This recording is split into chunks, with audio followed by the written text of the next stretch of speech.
Hey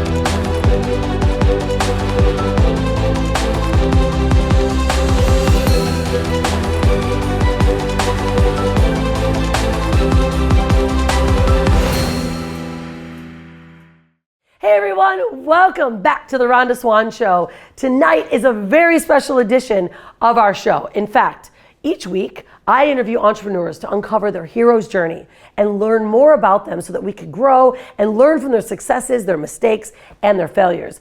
But tonight, we have decided to switch it up a bit for a very special monthly celebrity panel. That's right. At the end of every single month, all of 2022, I will have a special celebrity co-host that's going to be joining me for an entrepreneur's hot seat. We're going to discuss topics that we don't typically talk about on my normal show. So tonight, I have two unbelievable entrepreneurs that are going to join us. They're going to ask questions to our celebrity guest host, and we're going to get their feedback and their input of how our entrepreneurs can take it to the next level. Okay, so then allow me to introduce my co-host, Kevin Harrington. He is the original shark on the Emmy-winning TV show, Shark Tank. He's also the inventor of the infomercial As Seen on TV pioneer, co-founder of the Electronic Retailers Association, and co-founding board member of the Entrepreneurs Organization. Kevin, it is so good to have you. Welcome to the show. Rhonda, great to be here. Thank you. We're going to get things going right away here. Yeah, let's do it. I'm so excited. We've got some amazing entrepreneurs here that are here to share a bit about their journey and ask you some of those burning questions that you can maybe help them grow and develop their business.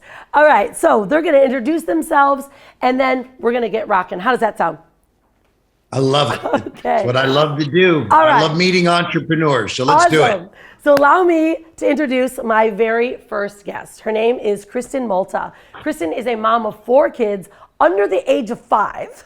She is also the founder and CEO of Parentville, which is a supportive parenting community that offers credible guidance on pregnancy, postpartum, and the early years. Now, this woman is also an author of 2 best-selling books, Domestic Chick and A Fashionably Fabulous Guide to Cooking and Entertaining, and Thinly Effective, falls into love with taking care of yourself. Now, before this woman became a mama and made the headlines as a culinary star and Food Network judge with regular appearances on CBS, NBC, Fox, and the Food Network. She's also spotted on the national TV show The Doctors, providing expert advice on encouraging toddlers to have independent playtime.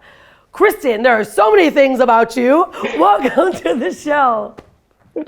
Thank you so much. I'm so excited to be here and lovely to meet you, Kevin.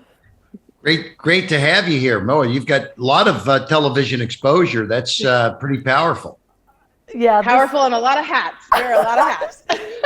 You sure do, girl. All right, so I'm super excited. So Kristin, why don't you do this? Why don't you share with us a bit more intimately about your business and what are some of those goals that you've got maybe this year and some of the current situations in your business that you're looking to overcome and grow from. And then we're going to open that space up so that you can ask Kevin some of those questions that you've got. How's that sound?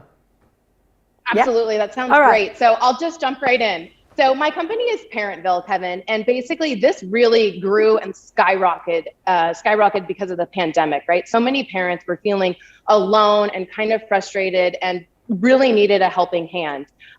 So Parentville I was so lucky enough to partner with a major retailer, Bye Bye Baby. So we are the exclusive parent education and community engagement division of Bye Bye Baby, which is incredible. And our reach has really been national and beyond that. And what we do is provide virtual education from, the prenatal stage for infants, toddler, postpartum, and beyond. So really connecting experts with the audience that they need. And then of course, connecting through the products that our experts recommend. Because it is an overwhelming stance when you're trying to navigate parenthood, right? Especially as a first-time mom coming back into it again and again. Overcoming, the challenges of when I launched this, we started with all in-person events, and then we were able to quickly pivot and become virtual. So kind of, my question to you is, number one, do you think virtual education is here to stay? And number two is, do you think it's worth it for me to really invest in a retail location to kind of help ground myself and cultivate a community in different cities across the world. Great. Good question. And by the way, love what you're doing. And I have two kids, 33 and 24, and my oldest has three kids. So that gives me three grandkids, 5, 3, and 1. So I have a little experience, very, very little on the grandkids side because they live in New York and I'm in Florida. But I would like to know, Kristin, where are you based, by the way? In New York. In New York City? New York City, Yeah. yes. Okay. So I want to understand what kind of products, when you talk about when you were doing virtual, you were doing in-person meetings first, right? With Inside Bye Bye Baby? Is that how it started? Correct. Yeah, we were doing virtual meetings first, actually throughout New York City in different locations. So at that time, I hadn't formed the partnership yet. And then I was able to approach them for an exclusive deal that we have in place now. So you started with virtual, then you approached Bye Bye Baby, and did you start doing things in the stores then, or was that still virtual when you first approached them?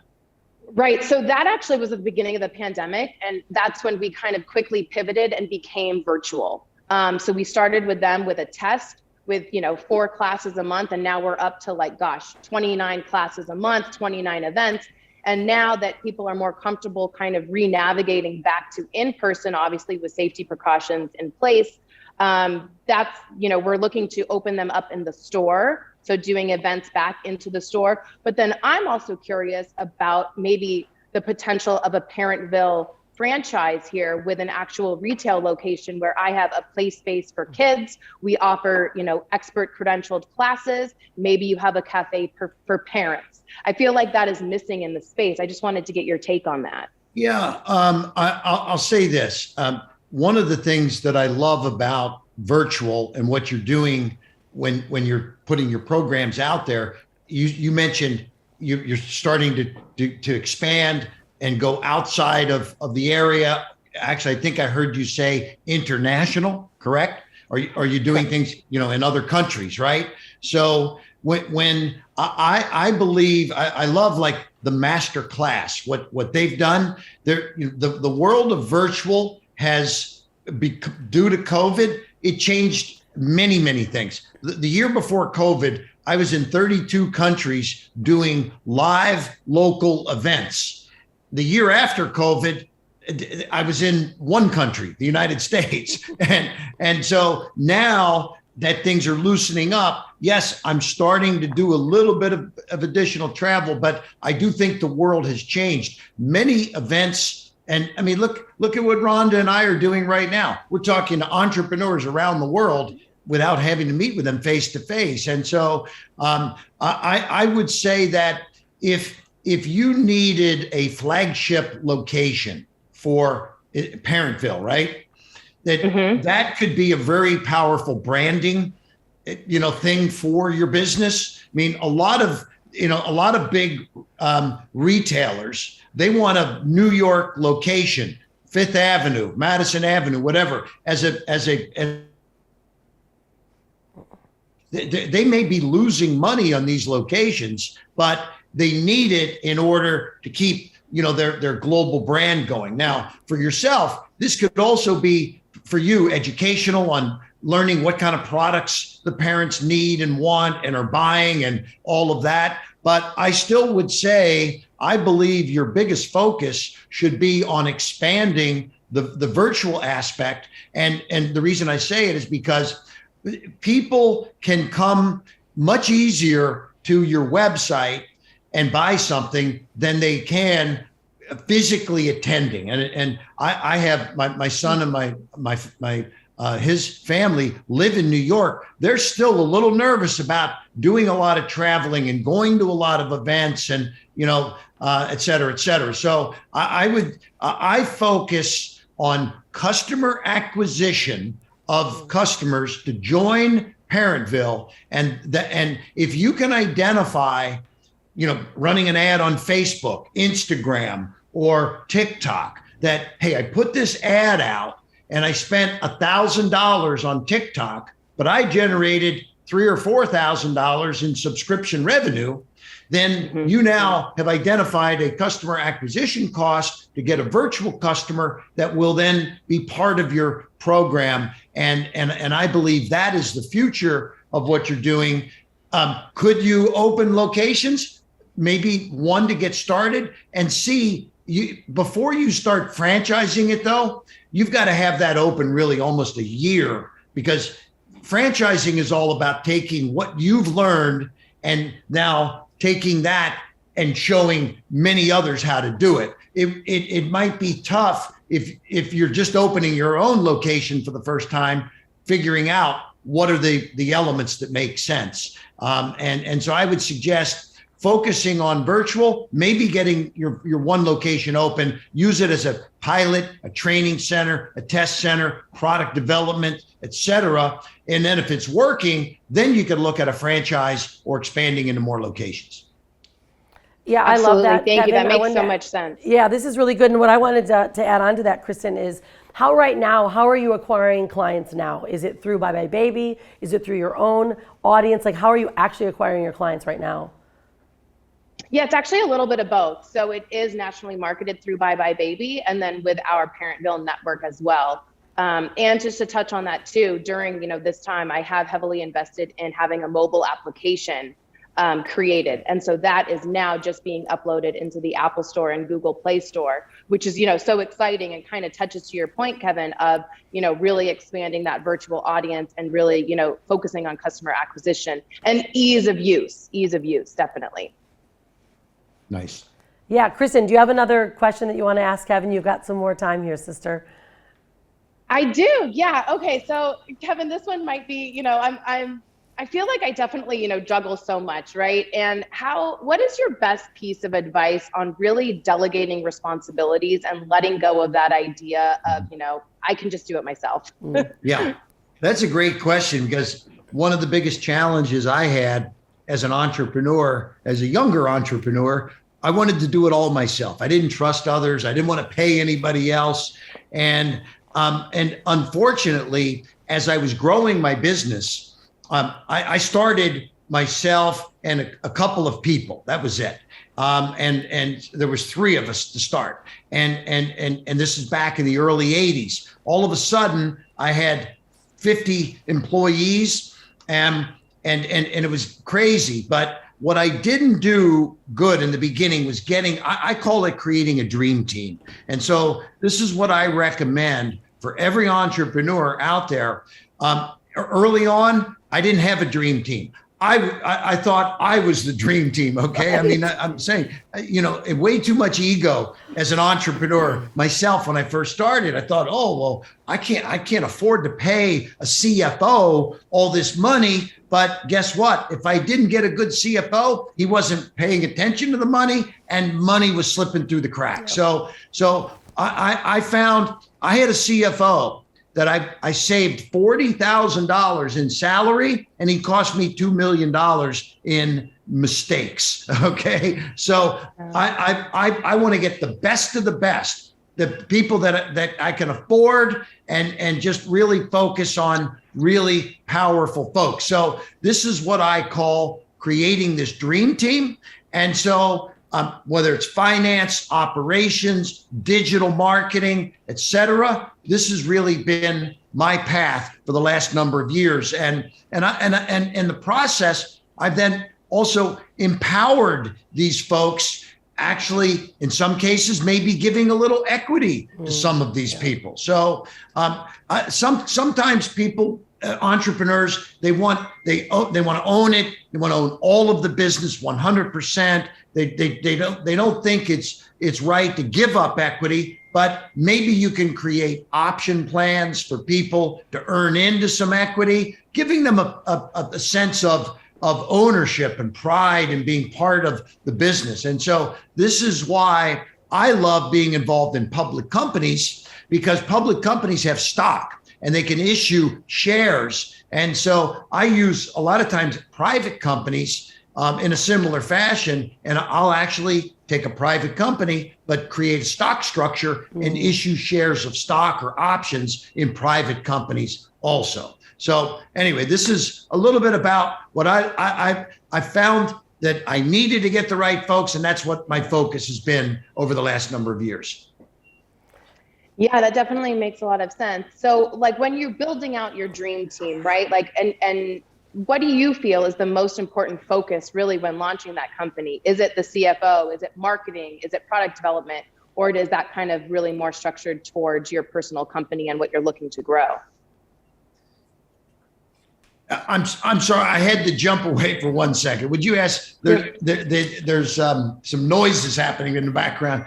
Say that one more time. I'm sorry. Yeah, no problem. So when you're building your dream team, where do you feel like is the best investment to make? Would it be, the finance side? Would it be marketing? Would it be, like Great further question. app and website development? Like where do you think I should really hone in and put that investment into? So I'll say this, you need finance people to help you in the beginning so that you can organize. You need finance people can tell you how much money you're going to need. They can help bring in investors. They can talk to investors. So I always bring finance folks in on the front end, but I will say this, if you don't have a good digital marketing plan, if you don't have a customer acquisition model, you don't need a finance guy if there's no money to count. Okay. If there's no sales to track, if there's, so in my arena, my focus in any new venture is how do I grow the business? How do I scale it? How do I get more customers? How do I get subscription revenue? Now, once all of that starts, now you need good finance people to track the returns and and all of those things, because when you're scaling subscription businesses, how many turns are you getting? Yeah. And I was really good at getting customers, but I need to know at what cost and how long do they stay and how much can I allocate to customer acquisition. So the bottom line is I'm really marketing first, sales first, but don't just get it all and then say, oh my goodness, I wish I'd have talked to some finance people along the way. Yeah. You need the finance people early on, but you don't necessarily need this amazing dream team of finance guys until you can prove that you're going to have a scaling situation, and now you can bring them in. That's great. Yeah. And what's funny is, kids don't stop growing. So luckily I acquire customers when they're pregnant and I keep them, through the toddler years. And now I'm trying to figure out how to continue to grow because kids grow into adults and then grow into, well, you're going to have the greatest lifetime customer value, right, of any company, because you just keep them in the product mix. No, I love it. And being in digital marketing, right, that's exactly what I would say as well. Like focusing on that digital marketing plan, especially if you are tapping heavily into the virtual space. I mean, you're already owning it. So now why not expand it and find out how you can really hone in on it? I love that advice coming from the digital marketing side. But Kristin, thank you so much. These questions are powerful, and Kevin, I know they're going to help her company so much. What I want to do is I want to also bring on our very next guest. You're going to absolutely love this guy. His spunk and wit, his gumption speaks for itself.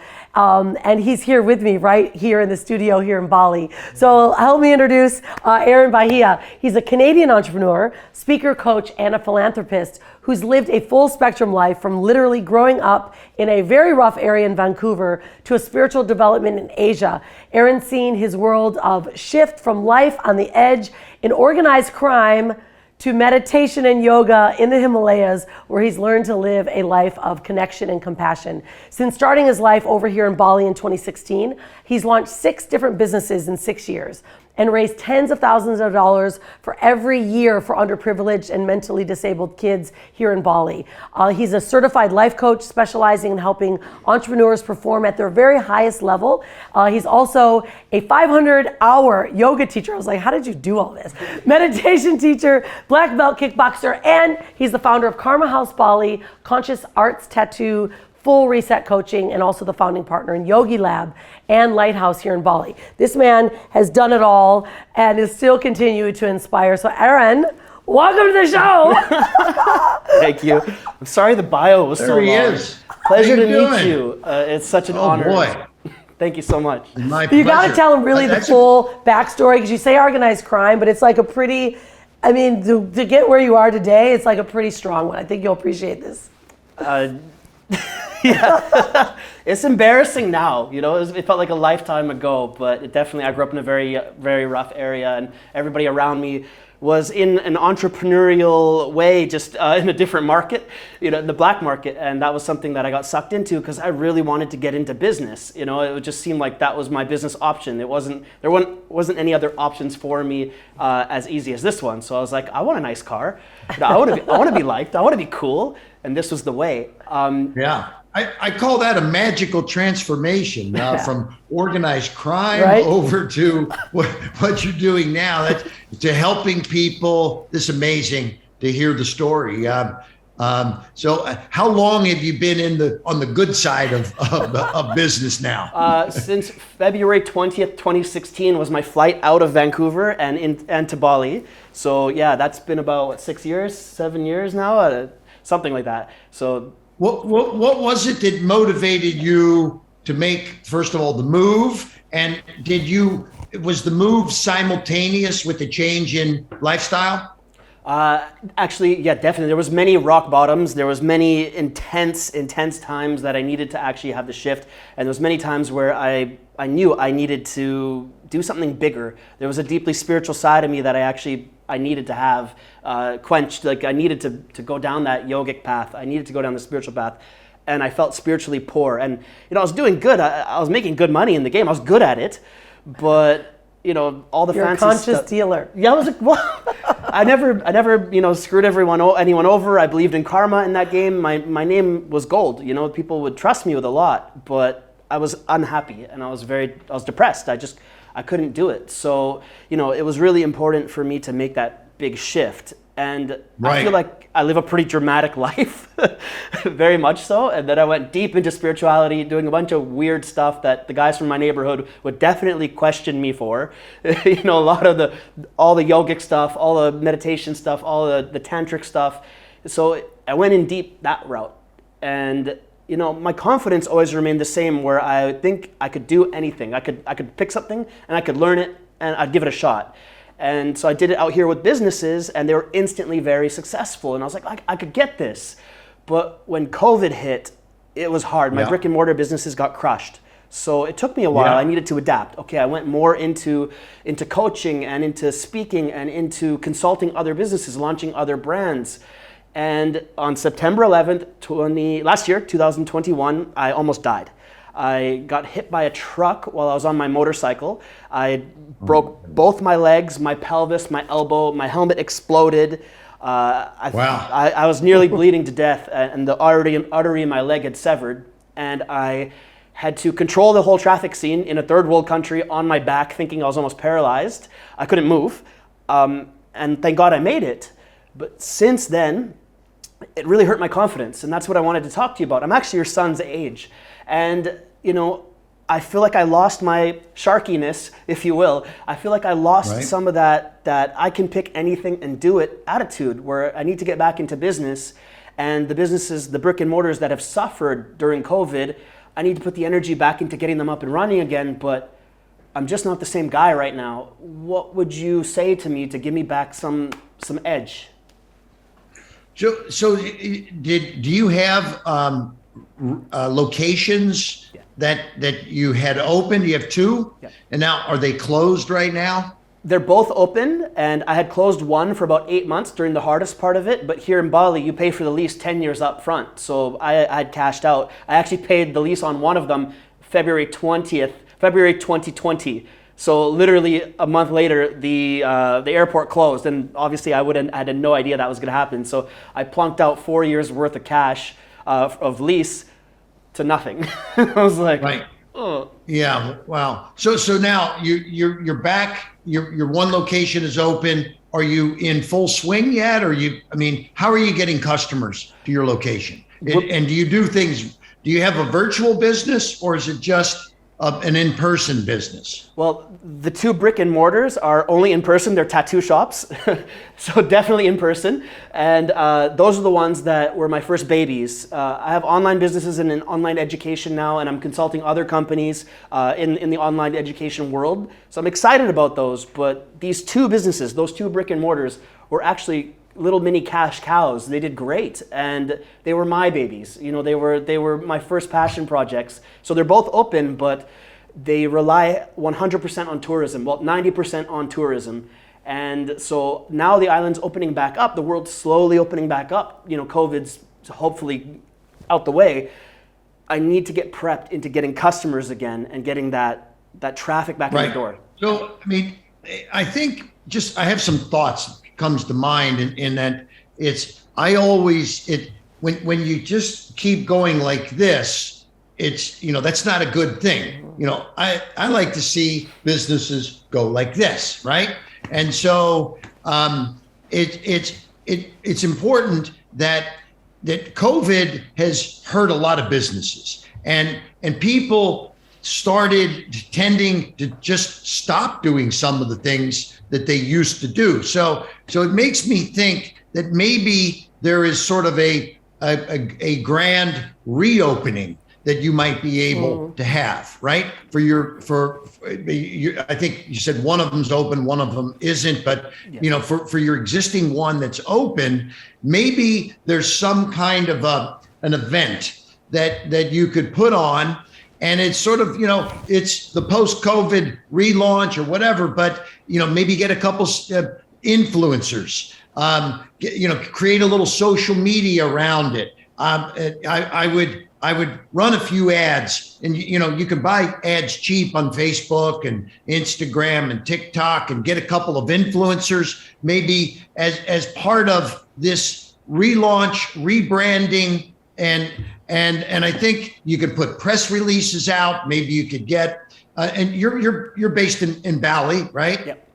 Okay. So I don't know if you got any connections with any of the local television stations, but maybe you could be doing somebody's tattoo that's a little famous, that you could be recording, do it live, create a special event, and now, you know, hey, we're back in business, right? Because a lot of times people just forget. It's funny. I have a tattoo here, a tattoo here, a tattoo there. The other day, my wife, she was saying, "Hey, Kevin, you know, those tattoos, they're fading. You should go get them freshened up." Come on out to Bali. And I'm like, you know, I'm still thinking COVID, you know, and like, do I want to go into a tattoo parlor? But hey, if I just heard reopening, tattoos are back again, and you know, so it's here in the U.S.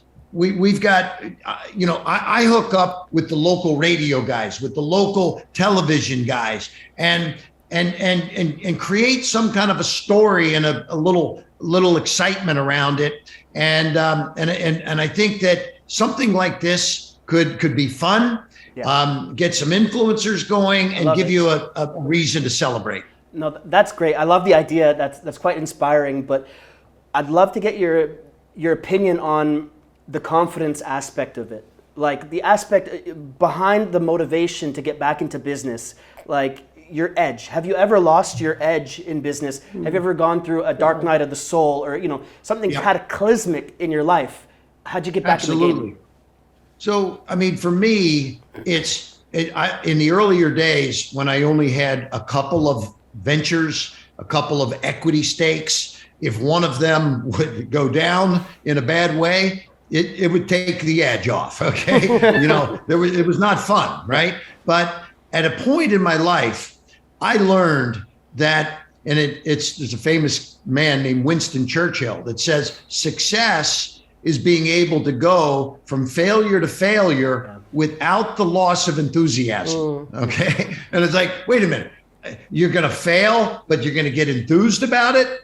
And once I was able to do that, I could say, okay, I was in a business of launching products, and I'm not going to be successful 100% of the time. Maybe I'm only successful 1 out of 3 or 1 out of 4, but I could fail 2 or 3 or 4 times, but what I programmed my mind was that I'm going to hit a success. And when it hits, it's going to be golden. And so I would have a failure, then we'd hit a double or a triple, and then a home run, and then a grand slam. So I think it worked for me because I had multiple profit centers, multiple businesses, and I didn't have all my eggs in one basket. So if you have everything you do is just one profit center and it goes down, it's a tough thing. You've got to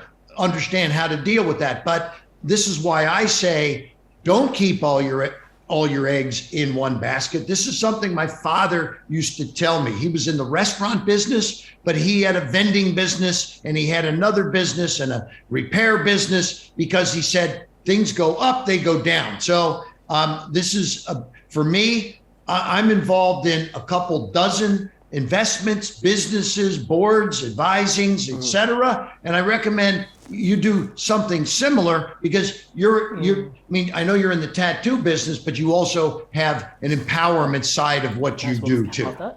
Yeah. Just real quick, the question around that was, I'm like an octopus. I got a lot of different streams, but from the motorcycle accident, I lost my confidence in business, in myself, like in getting back into it. That was where I was actually centering it. Have you ever lost your confidence in yourself to get back in, rather than just all the businesses?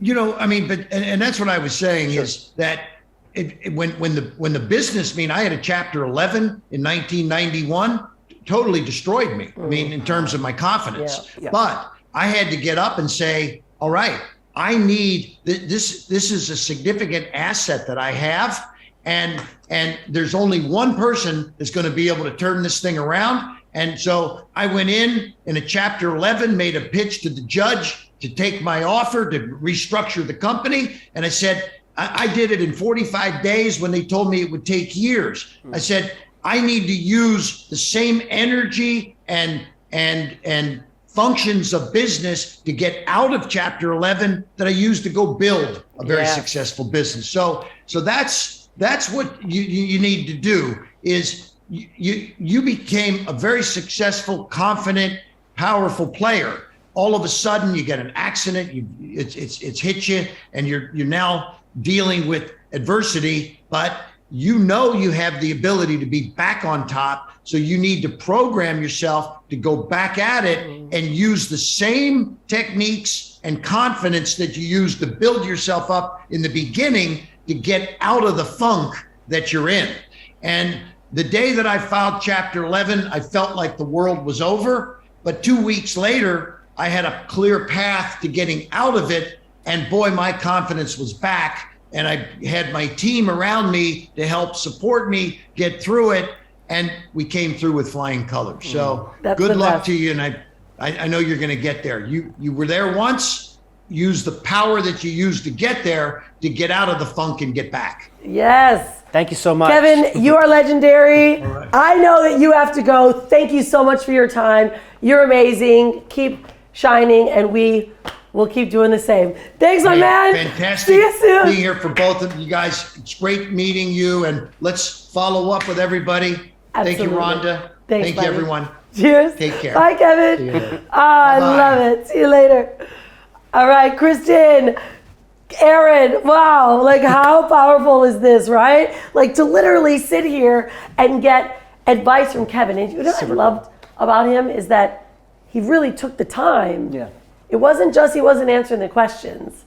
He really took the time. Yeah, he put his heart into it. Yeah. It's cool. It's thoughtful. Yeah, so Kristin, do you have any follow-up comments or maybe questions that you might have before you head off? Yeah, this was just incredible. Getting, really like one-on-one time with Kevin to really kind of dig deep into our business and our challenges and how like his, he oversees that and advice to really, to help grow us. It was just really incredible. And then I'd love to get, your aspect. Of course, you're, the branding queen. So how can we continue to put our, I guess, best foot forward. And from like a branding perspective, like what do we really need to focus on? Yeah, this is really great. And that's what I was thinking of when you were talking. So right now, your company, Parentville, it's its own entity, right? But you're with Bye Bye Baby. How are you leveraging their brand? How would you say the balance of the brand is sitting? Yeah, so right now we are the exclusive provider for them. Okay. So we are running their entire parent education division, connecting experts with their audience and a part of our audience as well. Looking to grow in-person events again, and then I'm kind of toying with that idea of that flagship location. Mm-hmm. Okay. So, but of course, like in my mind, like I felt kind of branding side by side with a huge company like that, like skyrocketed me right away. Well, this is the perfect chance for leverage, right? This is the perfect time for you to do that. Now, so are you then with your company? Have you done anything on your own before when it came to virtual? Or did you switch into virtual before? Because that was where the question I had, because you're asking about a location. Now, clearly, events, locations, people want to get out, right? So doing virtual has a lot grander reach. However, you could grow and build your brand even stronger if you do then tend to open up live events or have a physical location. So where are you at right now with that? Where were you at before? Yeah, that's exactly right. So when I first launched this, we were 100% in person. Okay. In New York City based. We were doing multiple events in person. COVID hit, obviously kind of world shut down, and we quickly transformed and became 100% virtual.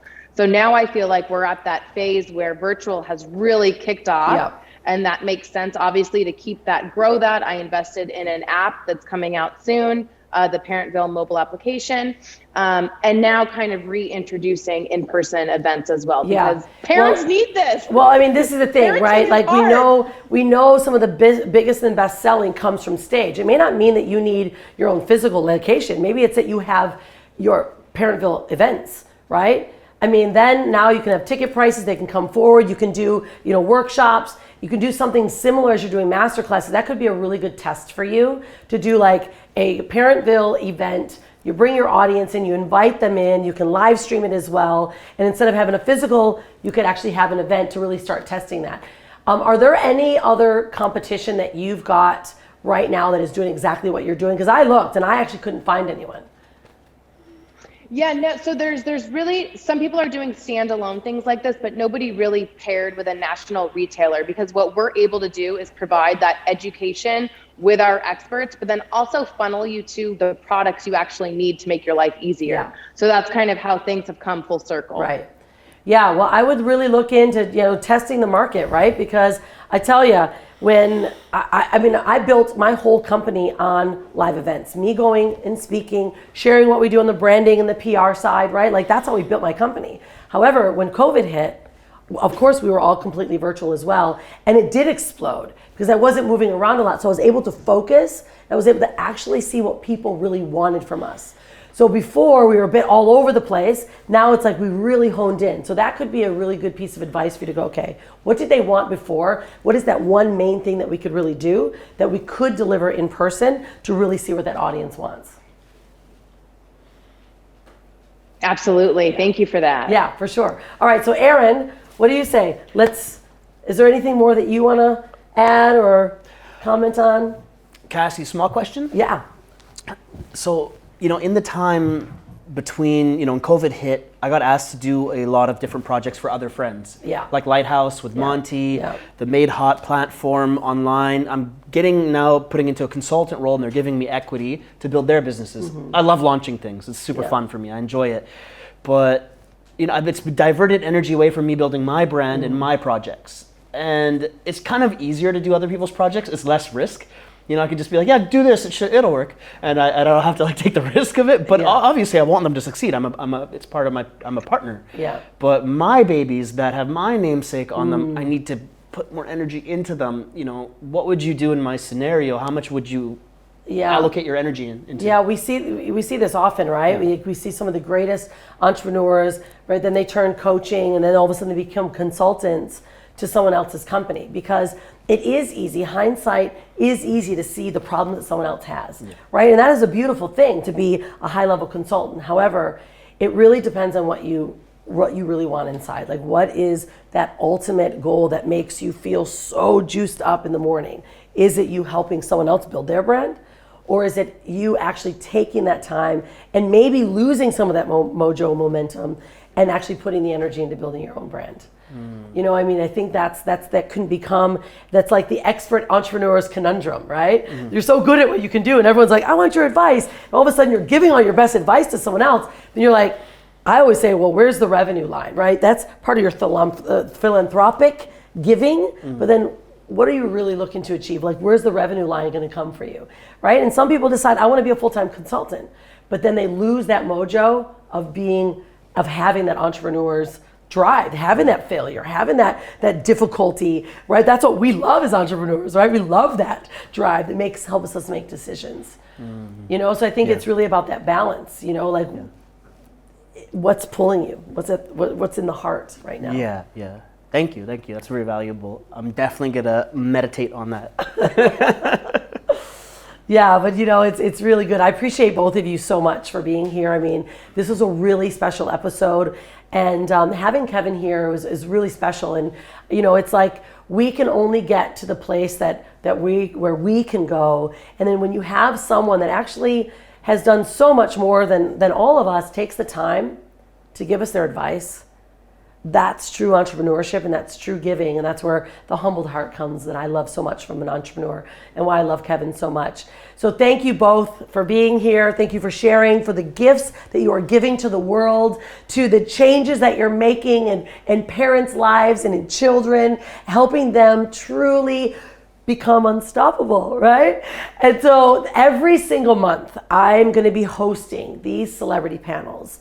And let us know down below if you love these, if you want more of it, and if you want to be one of the guests on the next celebrity panel, make sure you let us know, because we are now looking for entrepreneurs just like Kristin and Aren to come here and to share what they're doing in their life, and to speak and to be with these other experts, entrepreneurs, and change makers that are truly changing the world.